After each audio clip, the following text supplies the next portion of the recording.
Islam is the complete code of life. ইসলাম একটি পূর্ণাঙ্গ জীবন বিধান। আল্লাহ রাব্বুল আলামিন বলেছেন, ওয়ালা তুলকু বিআইদিকুম ইলা তাহলুকা, তোমরা নিজেদেরকে ধ্বংসের মুখে ফেলে দিও না।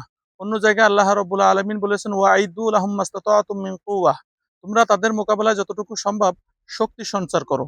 আল্লাহ নবী সাল্লাল্লাহু আলাইহি ওয়াসাল্লাম শরীর চর্চার বিষয়ে শরীর শক্তিকে সঞ্চার করার জন্য আল্লাহ নবী সাল্লাল্লাহু আলাইহি ওয়াসাল্লাম হাদিসে উল্লেখ করেছেন, আল মুমিনুল কবিয়্যু খায়রু ওয়া আহাব্বু ইলাল্লাহি মিনাল মুমিনিনাদ দাঈফ, দুর্বল মুমিনের চাইতে আল্লাহ রাব্বুল আলামিনের কাছে প্রিয় এবং পছন্দনীয় শক্তিশালী ইমানদার।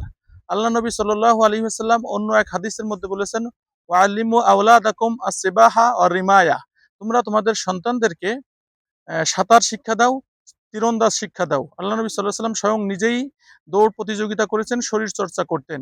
আল্লাহ নবী সাল্লাল্লাহু আলাইহি ওয়াসাল্লাম আমাদেরকে উৎসাহিত করেছেন শরীর চর্চার জন্য।